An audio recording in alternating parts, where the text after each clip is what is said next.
awaiting liftoff at 3:45 p.m. local time.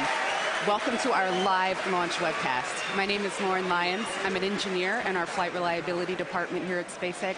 I'm so excited to be here with you today, along with my co-hosts, bringing you coverage of the first ever test flight of Falcon Heavy. At liftoff, Falcon Heavy is going to be the world's most powerful operational rocket by a factor of 2. And today is the day that we attempt to demonstrate that power. And because it is a test flight, there is no satellite customer on board the vehicle today, but the fairing is not empty.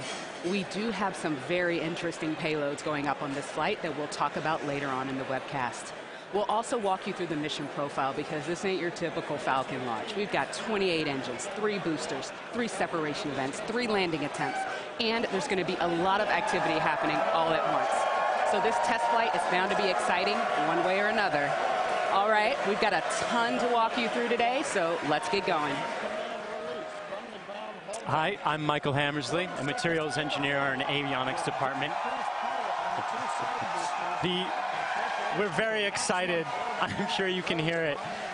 To my right, we have a live view of Falcon Heavy on the pad at Kennedy Space Center.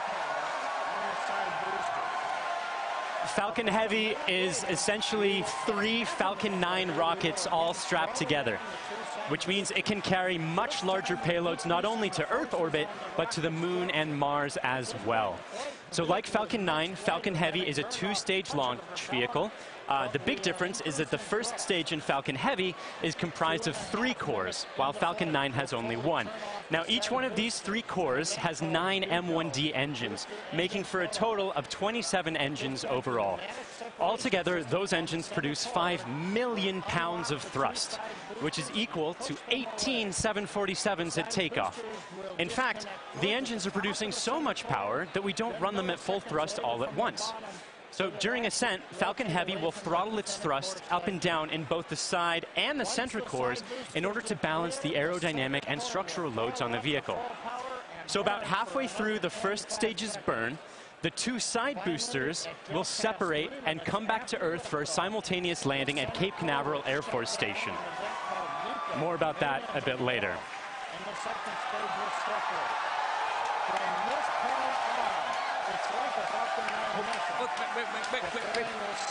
At that point, the mission proceeds very much like a standard Falcon 9 flight.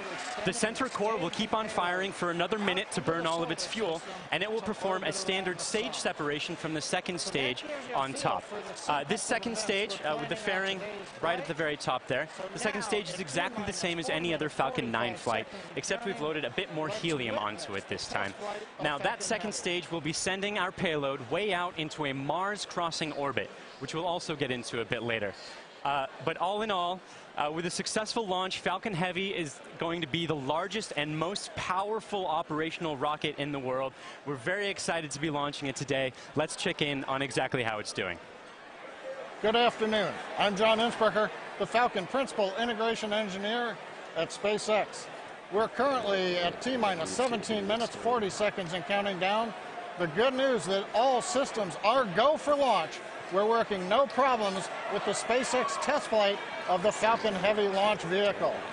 Now, we're currently loading propellant on all 3 first-stage boosters, and we began loading a couple minutes ago on the second-stage LOX tank. Now, this is the same method that we use on the single-core Falcon 9. It just scaled to handle 3 first-stage boosters. Now, we're loading